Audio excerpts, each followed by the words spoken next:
You are interested thinking about your future? I'm very interested about my future, of course. Hello, Lewis. Hamilton in red, in Ferrari red. Though it might be a darker red this year, but who would have thought we'd see this day? And while we're still wiping our tears for Carlos, let's admit it, Fred Vasseur is playing 4D chess here. But it's not because it's Lewis that we have to do differently. It means that he will come with his own experience, with the own background, and but we don't have to change the approach. It means that I'm sure that Lewis understands this perfectly, and we will have the first test days with TPC and Pirelli, and then the launch of the car. This isn't just a bold move, it's a brilliant one. Given the strength of the SF24, Ferrari might genuinely be Hamilton's best shot at claiming that elusive 8th World Drivers' Championship in the near future. But, and it's a big but, the same can be said for Charles Leclerc. Leclerc has been Ferrari's golden child since 2019, and before he was in Scuderia Ferrari F1 team, he was in the Ferrari Academy, and Ferrari have since been building towards a dream, a championship for Charles. So the big question is, can Hamilton swoop in, adapt, and take it all in one season before the 2026 regulations reset? Let's break it down. I was going to make this video about all the challenges Hamilton could face in his first year at Ferrari, but seems like the team have been one step ahead in addressing these challenges. So here's all that could have gone wrong for Hamilton and how Ferrari overcame that. Number 1. From no post-season testing to extra pre-season testing. So missing out on the 2024 postseason testing with Ferrari due to Mercedes sponsorship commitments, we thought Hamilton would be on the back foot with the SF24 concept. But then we got news from Fred Vasseur that the 2025 car will have almost 95% new components. So that pretty much equals out the playing field between Charles and Lewis. And on top of that, there are now rumors that the week starting from 20th January, there will be at least 2 days of testing at Fiorano circuit, if not 4, for Hamilton, and then another set of testing in Barcelona later on in the month. So things seem to be lining up for Hamilton. But let's also address the Tifosi colored elephant in the room.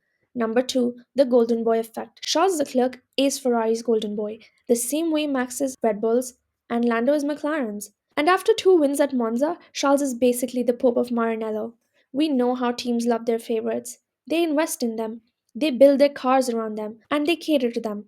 And while Lewis was that guy at Mercedes for many years before, we saw a shift towards George Russell in the recent seasons. Accept it. It's about time. Remember Toto's comments about the team not meeting Lewis's expectations? Last year, the development of the car. You weren't happy with me. Yeah. You know, sticking to the concept from last year, holding on to it because of the encouraging results at the end. That's the biggest failure. It's the biggest failure. Yeah. Because last year led us in the wrong, Yeah. Or those frustrated Hamilton radio messages? Lewis, that's a P5, mate. Real tough race.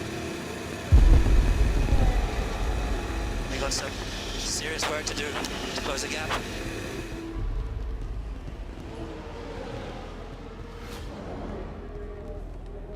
What a fucking performance. How fast will Hamilton go on his home track? Okay, so that's P7. He's so slow. We'll get close and fast. This car's slow, mate. When the car is terrible, I feel helpless. I can try and deliver each weekend, but you can only do so much with what you got.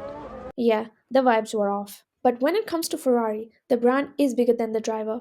Charles might be the favorite, but he's still a Ferrari driver. And Fred Vasseur might want equality, but history tells us that one driver always edges ahead in team dynamics. Yeah, I prefer to fight for 1-2 than for 19-20. And without clear 1-2s, things tend to get messy. The clear distinction will come later in the year, there's no doubt about that. Because Charles is habitual in that team, he will always have that advantage, it's his home. And if Lewis wants that treatment, he better learn Italian quickly. So what's Hamilton's real game plan? The 2026 reset.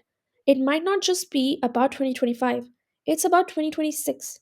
With new regulations coming in, every team starts from scratch. No aerodynamic advantage, no legacy car builds, just a clean slate. Hamilton's betting on Ferrari being able to produce a championship-winning car under these new rules. And if they do, that's his golden ticket. A refreshed grid, a level playing field, and Hamilton gunning for the big eight. But till then, we will have so much fun watching the new team dynamics be established at Ferrari.